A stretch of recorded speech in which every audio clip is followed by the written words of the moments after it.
이 본문이 에스겔 37장인데요. 시작 말씀이 이겁니다. 우리 한글 영어 같이 읽겠습니다. 시작. 여호와께서 권능으로 내게 임재하시고 The hand of the Lord was on me. 이 권능으로 번역된 히브리어는 손, 핸드입니다. 영어 성경들 다 핸드로 번역하고 다른 본문에도 핸드, 손으로 나옵니다. 그러면 왜 한글 성경은 권능으로 번역을 했느냐? 하나님의 손이 내게 임했다라는 것은 하나님 내게 가까이 오셨다를 말합니다. 그걸 한글 번역은 임재하셨다 이에요. 하나님이 내게 임재하시고 가까이 오시면 그 어떤 문제도 난제도 해결되는 거죠. 하나님이 전능하시기 때문입니다. 마른 뼈와 같은 인생도 문제도 등이 해결되는 거예요. 예수님도 마찬가지십니다. 예수님의 손이 닿을 정도로 가까이 오면 죽은 자도 살아납니다. 회당장 야이로의 딸이 죽었는데 예수님 그 집에 가셔서 죽은 딸의 손을 잡아주십니다. 그러자 죽은 딸이 살아납니다. 나인성 과부의 외아들이 죽어서 관에 실려 나오는데 예수님의 손이 그 관에 닿아요. 손을 대어주십니다. 그러자 죽은 아들이 살아납니다. 그래서 하나님의 손이 내게 임하는 것은 하나님의 권능이 능력이 내게 임했다가 됩니다. 세상사로 비유해도 마찬가지입니다. 지난 4월 16일에 올해 최초로 90도 이상 기온이 올라갔습니다. 교회 에어컨이 고장났다고 해보세요. AC 전문가가 와서 His hand was on the air conditioner. 그의 손이 에어컨에 닿았다면 문제가 해결된다를 말합니다. 하물며 하나님의 손이겠어요. 그 하나님의 능력을 손으로 비유하는 겁니다. 성경에 그런 표현들 많습니다. 시편으로 하면 하나님이 나를 도우사 이렇게 표현해도 되는데 하나님의 손이 나를 도우사로 말합니다. 하나님이 강하시다도 주의 손이 강하시다로 말합니다. 사도행전으로 하면 이방인 최초의 교회, 이방인 지역의 이방인들이 예수 믿는 처음 교회인 안디옥 교회에 하나님이 함께 하셨다도 하나님의 손이 그들과 함께 하셨다. 이렇게 말씀을 합니다. 또 오늘 후반부에 강조할 느헤미야로 하면 하나님의 도우심을 하나님의 손이 나를 도우사로 느헤미야는 말합니다. 문자 그대로 소망하고 간구하세요. 하나님의 손이, 권능이, 능력이 내 가정의 병든 몸에 깨진 관계에 상한 심령에 오래된 고민에 마른 뼈와 같은 어려움에 함께하여 주셔서 해결하시고 치유하시고 회복하게 하여 주옵소서. 주의 손에 능력이 있는 줄로 믿습니다. 아멘. 그렇게 본문의 시작인 1절에서는 하나님의 권능이 임했다를 말합니다. 본문 뒤 15절에서는 하나님의 말씀이 내게 임했다를 말합니다. 같은 차원입니다. 하나님의 손이 권능이듯이 하나님의 말씀도 권능입니다. 본문이 말하듯이 하나님의 말씀이 선포되자 죽고 뼈까지 마른 뼈들이 살아나서 하나님의 군대가 됩니다. 지난주 강조한 것으로 하면 아브라함 100세, 사라 가정 90세의 가정에 하나님의 말씀이 임하면 죽은 것 같은 몸이 살아나서 자녀를 낳아요. 평범하고 소심한 기드온에게 하나님 찾아오셔서 강한 용사, 마이티 워리어라고 말씀하시면 기드온은 나라를 구하는 지도자가 되는 겁니다. 부모 일찍 죽고 형제자매 없어서 사촌에 의해 길러진 에스더에게 하나님 임하셔서 퍼시안 퀸이라 말씀하시면 제국의 왕비가 되는 거예요. 하나님이 전능하시기 때문에 하나님 말씀하시면 그대로 이루어집니다. 여러분 믿습니까? 그걸 히브리서 4장으로 하면 우리 한글 영어 같이 읽겠습니다. 시작. 하나님의 말씀은 살았고 운동력이 있어 living and active 좌우의 날선 어떤 검보다도 예리하여 혼과 영과 및 관절과 골수를 찔러 쪼개기까지 하며 또 마음의 생각과 뜻을 감찰하나니 말씀이 살아있고 운동력이 있다. living and active라고 말합니다. 그러니까 living으로 하면 living things can make new life로 살아있는 것 많이 다른 것을 살게 만들고 생명을 낳습니다. 죽은 것에서는 생명이 탄생하지 않아요. 하나님이 없는 것을 있는 것으로 부르신다. 지난주 강조한 로마서 말씀으로 하면 아브라함의 몸과 사라의 몸을 죽은 것 같다 말합니다. 출산에 있어서는 죽은 몸과 같아요. 그러나 하나님의 말씀이 임하면 죽은 것 같은 아브라함과 사라의 몸이 액티브하게 변해서 생명을 낳는 몸이 되는 겁니다. 그걸 예수 믿는 과학자들은 이렇게 설명합니다. 물론 과학적 설명이 없어도 우린 능히 믿습니다. 그러나 제 과학자들의 설명을 소개하면 가임기가 끝나면 난포, 팔리클 셀이 인액티브, 활동을 멈춘답니다. 존재하지만 활동은 안 하는 거예요.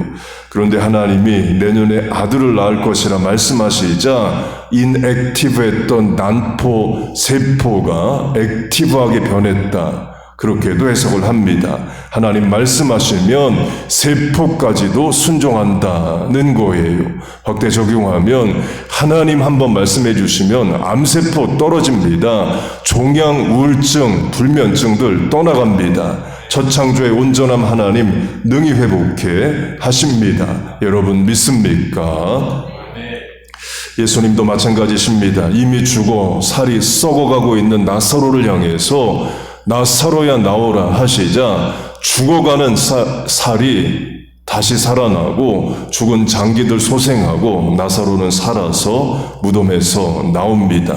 믿음으로 소망으로 간구하세요. 주여 내 병든 육체에 살아나라 치유하라 말씀하여 주옵소서. 주의 보혈의 손으로 환부에 상한 심령에 안수하여 주옵소서. 간구하세요. 주의 손에 능력이 있는 줄로 믿습니다. 예수님의 손이 다 죽은 것 같은 인생이 소생하는 이야기가 또 있습니다. 베드로의 장모가 열병에 걸려 누워 있습니다. 성경은 누워 있다를 강조합니다. 그 말은 못 일어난다는 거예요. 사망의 그림자 가운데 한 인생이 있습니다. 그래서 예수님이 가시는데 장모의 집에 가셨다가 아니라 베드로 집에 가셨다고 말합니다. 장모가 병들어 누워있는 집이 베드로의 집이에요. 그 말은 장모를 돌볼 사람이 없거나 또는 남편이 없거나 자녀가 없어서 아예 베드로 집에 딸 집에 와서 사는 인생일 수도 있는 겁니다. 그래서 사위 집에 있는 거고 그 상태라면 사위 집에서 죽는 거예요. 곧 베드로 집에 죽어가는 인생이 있습니다. 본문으로 하면 마른 뼈와 같죠. 예수님이 찾아가 주십니다. 그리고 손을 잡아서 예수님의 손이 병든 그 장모의 손에 닿아 그녀를 일으킵니다. 그러자 열병이 떠나가고 강건해집니다. 곧 예수님의 손이 닿았을 때 치유되지 않는 병은 없고 해결되지 않은 문제는 없습니다. 우리에게 적용하면 베드로의 장모가 누워있는 것처럼 우리 집에도 정신적으로 정서적으로 또 심적으로 육체적으로 누워있는 인생 있을 수 있습니다.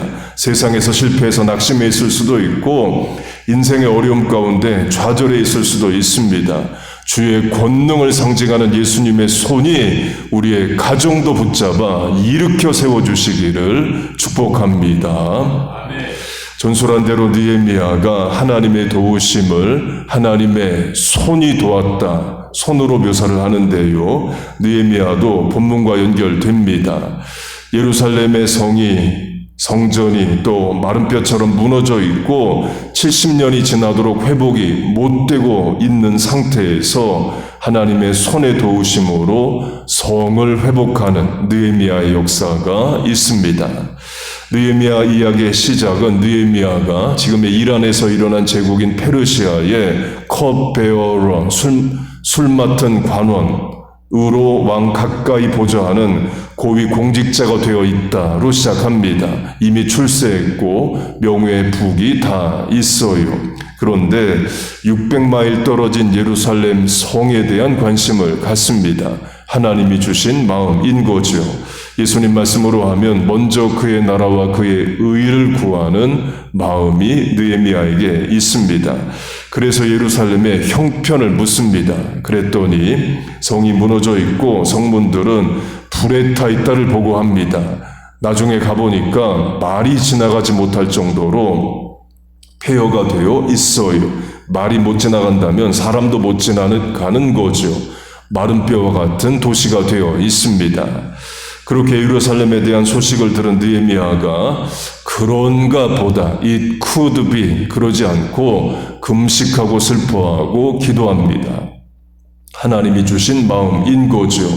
예루살렘이 무너져 있는 곳에 대해 하나님이 안타깝게 여기시는 마음을 느헤미야도 깨닫고 안 겁니다.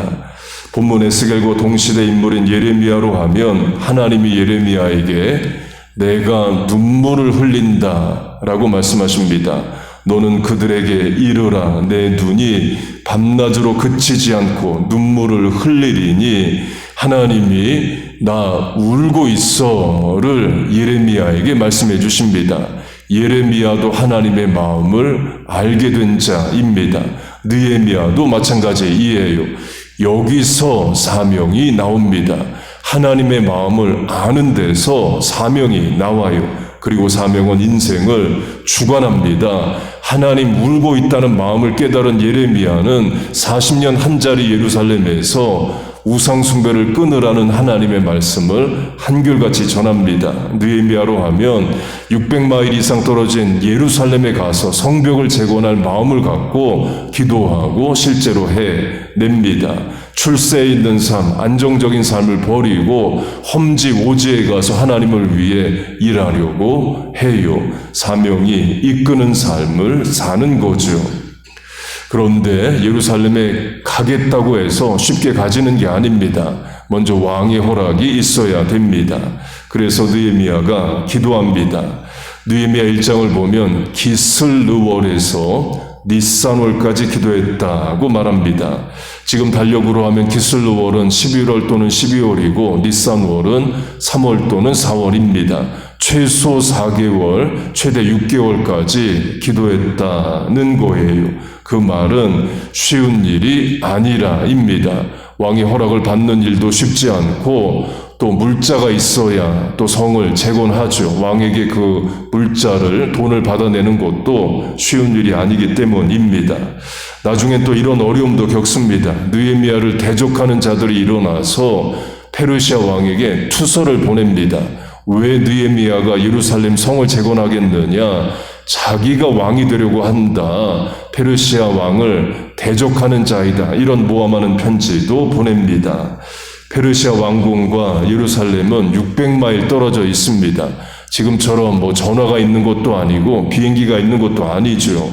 왕이 오해하면 느헤미야는 자신을 방어할 수가 없습니다. 곧 느헤미야가 하나님의 마음을 알고 하나님을 위해 일하고자 한다고 해서 일이 쉬운 건 아니라 이에요.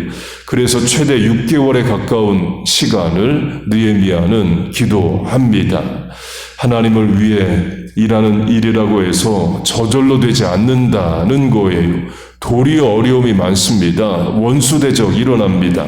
마귀는 또 방해합니다. 성경에 많은 예가 있고 선교지에도 있고 우리 가정사에도 교회에도 있습니다. 그래서 하나님이 일을 시작하시기 전에 기도 먼저 시키십니다. 그 기도를 통해서 사명을 감당할 능력을 주시고 상황 형편을 바꾸시기도 하고 도울 사람을 준비시켜서 예비하시기도 하는 겁니다. 그래서 느헤미야의 기도가 길어지는 것 같지만 그 가운데서도 하나님은 하나님의 일을 행하고 계셔요. 이 땅에 오신 예수님도 마찬가지십니다. 공생의 더 퍼블릭 미니스트리 바로 시작하셔도 되지만 40일간 금식하며 기도하셔요. 기도로 준비가 돼야 하나님이 주신 사명 감당할 수 있다. 그 본을 받으라 우리에게 말씀하시는 거죠. 기도하고 결정하고 기도하고 말하고 기도하고 실천하세요.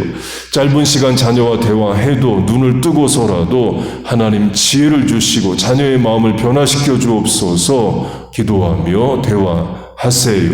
기도보다 앞서지 않는 삶 살아가시기 바랍니다. 기도할 때 하나님 역사하시고 우리를 도와 주십니다. 여러분 믿습니까? 느헤미야처럼 하나님의 마음을 깨닫고 사명 감당을 위해 일하고 기도했던 예를 언더우드 선교사로 예를 들겠습니다. 언더우드는 교회에서 30분 거리인 뉴저지 노스 버겐에서 성장하고 교회도 노스 버겐 교회를 다니고 그 교회 지금도 있습니다. 대학은 맨하탄에 있는 NYU 뉴욕 대학을 졸업하고 신학교는 우리 교단 신학교인 뉴 브룬스윅 신학교 그 러커스 대학 있는 거기에서 다닙니다. 질병으로 사망하는 것도 뉴저지 남부 아틀랜틱 시티에서 돌아가셔요. 뉴저지 성장, 또 공부, 사망 다 뉴저지입니다. 1883년에 언더우드가 24살 때에 미국에서 있었던 선교 대회에 참석을 합니다.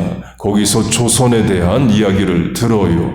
당시 미국은 아시아의 큰 나라들에 관심을 가졌습니다. 중국, 인도, 태국, 일본 나라도 크고 인구도 많은 나라에 관심이 있었습니다.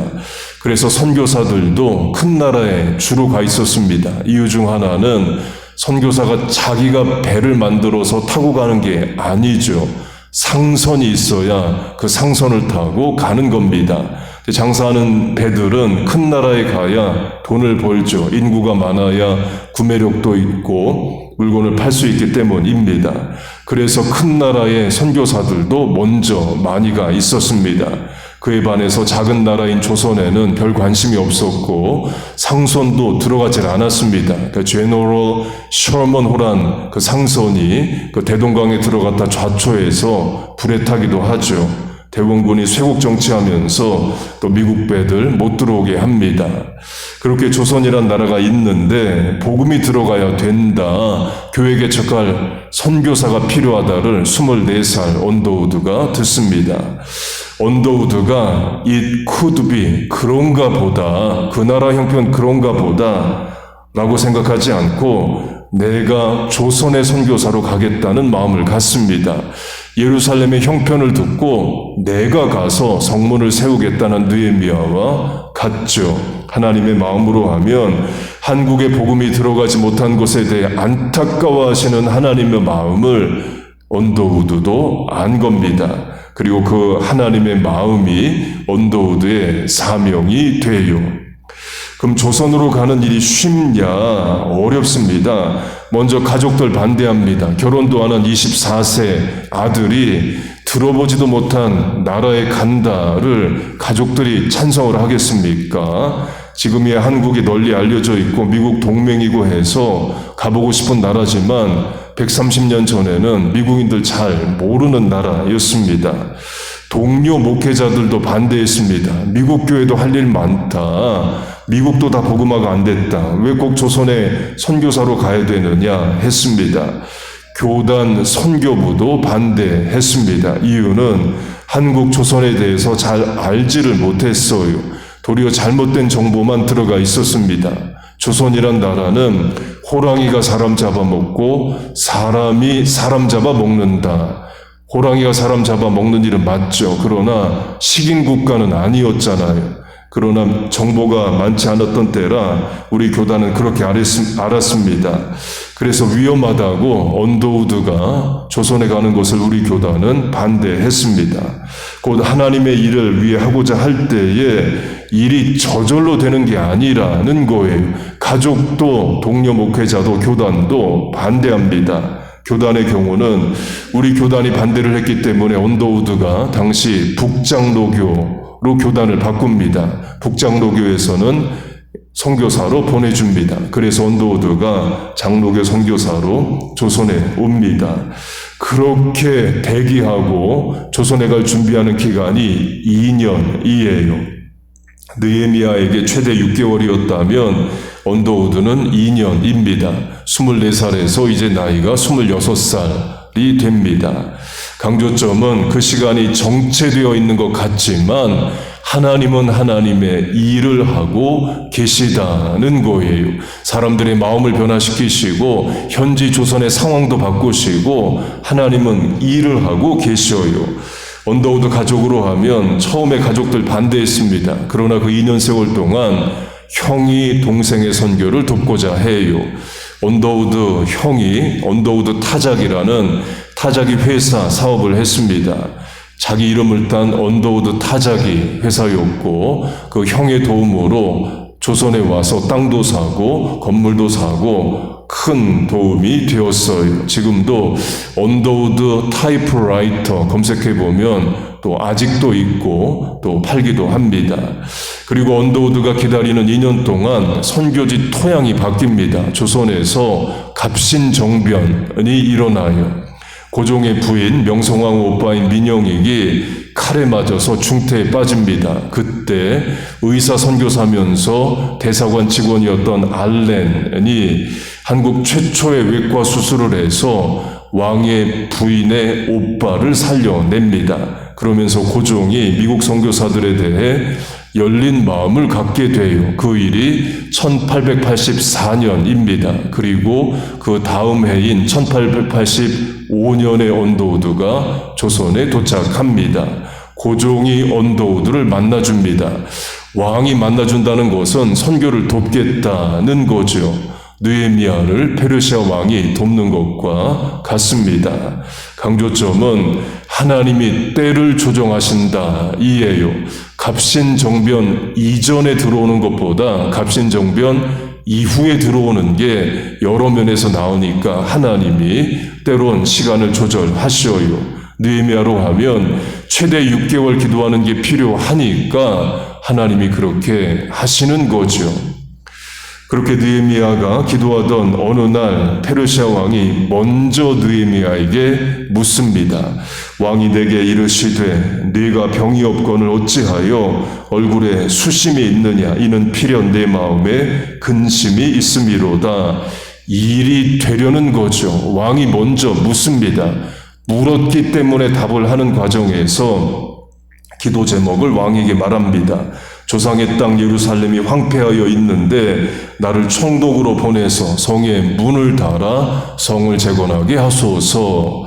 왕이 좋게 여겼다라고 말합니다. 하나님이 세상 왕의 마음도 주관하시는 거죠.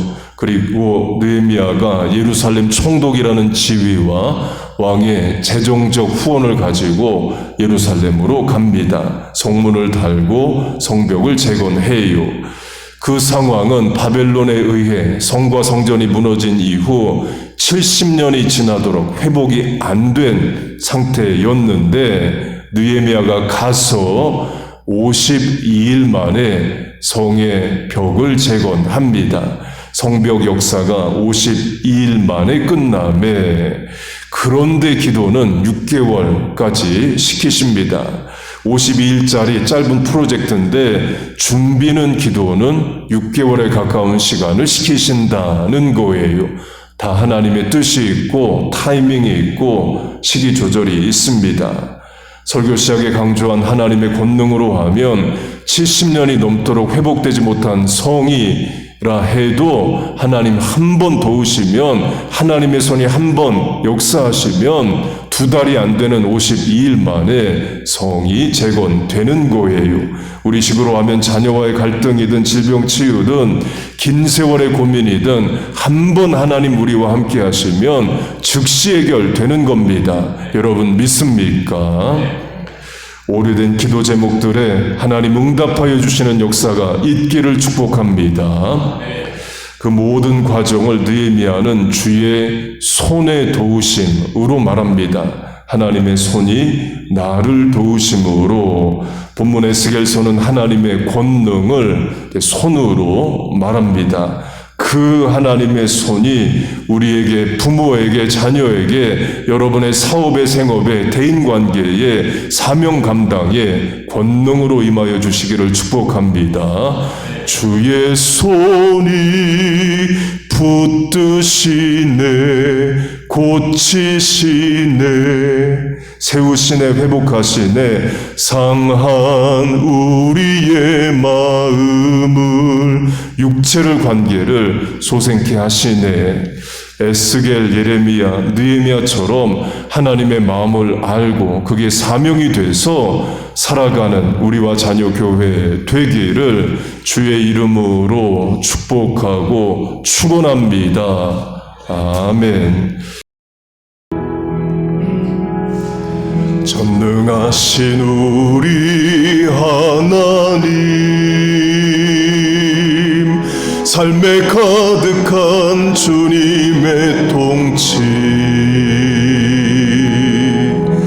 보호하시고 지켜주시네.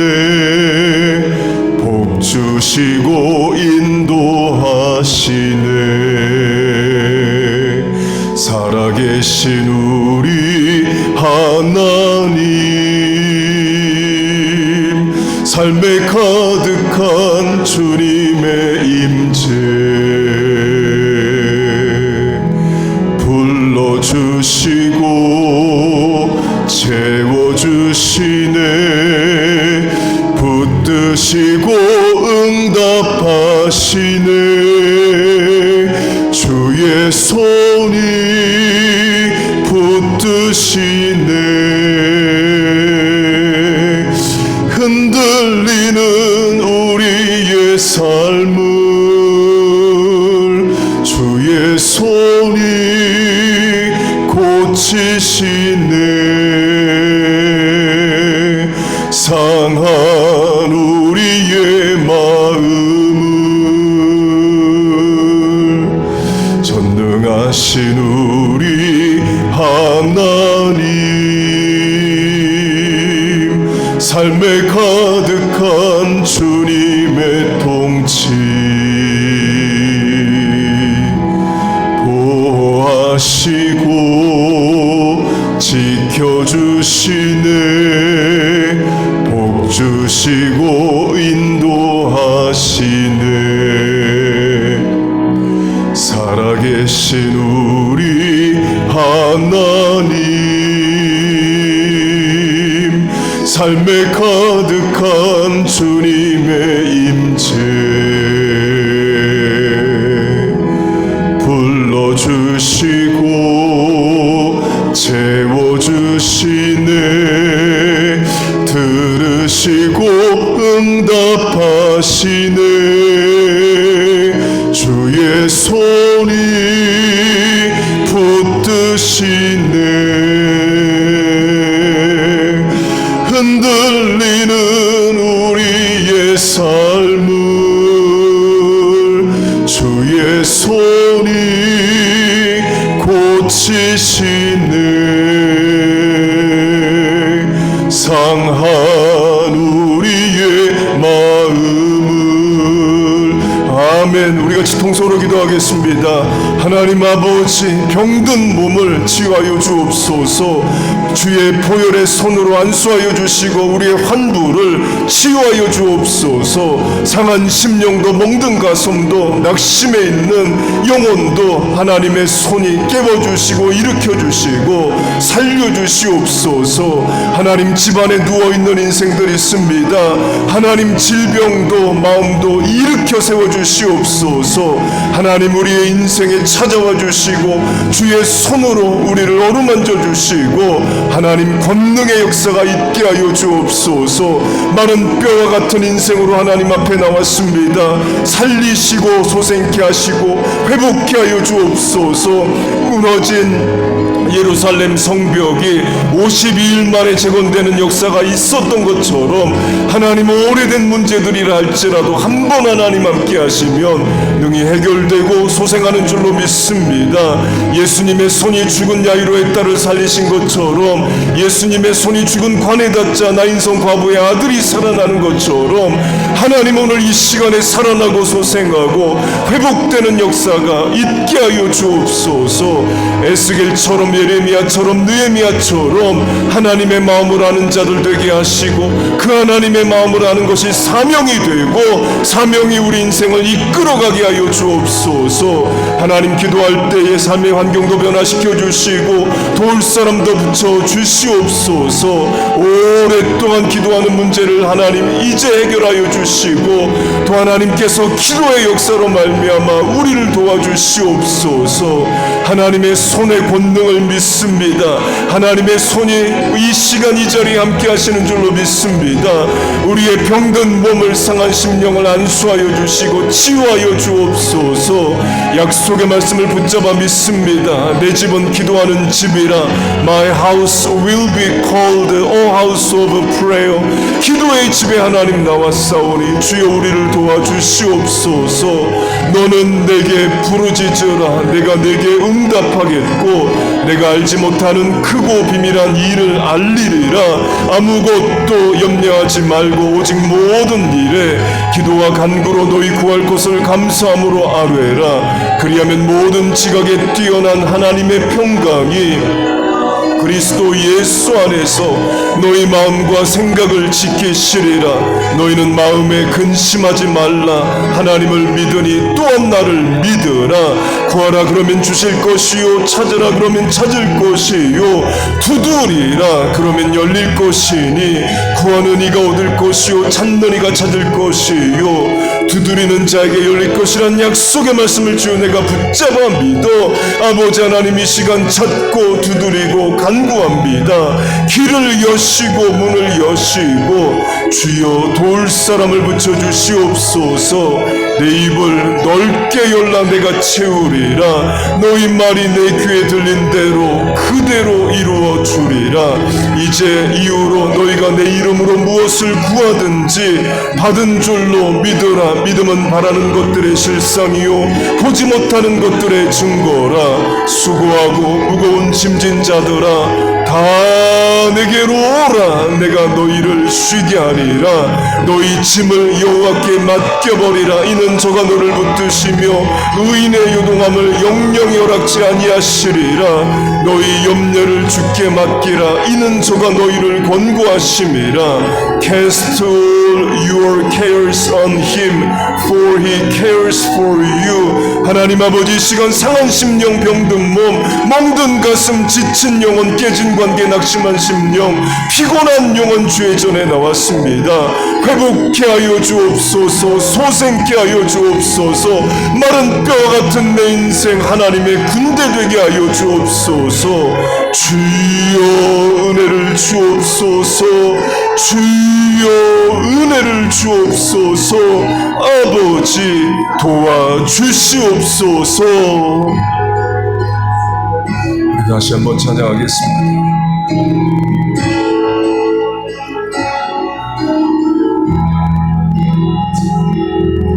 전능하신 우리 하나님 삶에 가득 찬 주님의 통치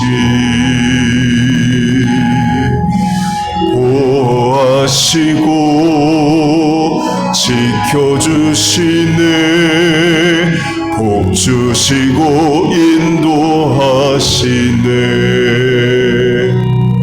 살아계신 우리 하나님 삶에 가득 찬 주님의 임재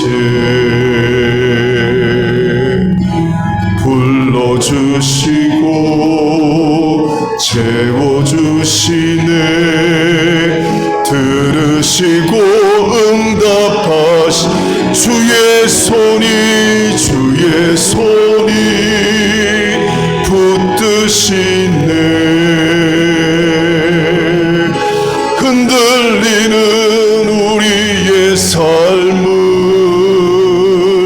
주의 손이 고치시네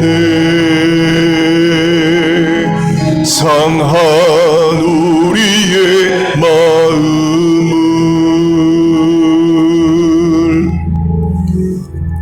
아멘. 기도하겠습니다. 기도하겠습니다. 하나님 아버지, 오늘도 우리를 기도와 말씀과 찬양의 자리에 불러주심을 감사합니다. 하나님의 권능이 예배마다 임하시는 줄로 믿습니다. 주의 권능의 손이 우리의 환부를, 상한 심령을, 쓰러져 있는 가정을 하나님이 일으켜 세워 주시옵소서. 에스라, 느헤미야, 에스겔처럼 하나님의 마음을 아는 자 되게 하시고 그것이 우리의 사명이 되어 남은 인생 살게 하여 주옵소서. 늘 주의 전에 나와 기도할 때마다 하나님 우리를 불쌍히 여기시고 은혜를 주실 줄로 믿습니다. 또한 하우스 오브 프레이어, 기도의 집에 나와 간구했습니다. 하나님 이 시간 부르짖음에 응답하여 주시고 역사하여 주옵소서. 예수님의 이름으로 기도하옵나이다. 아멘.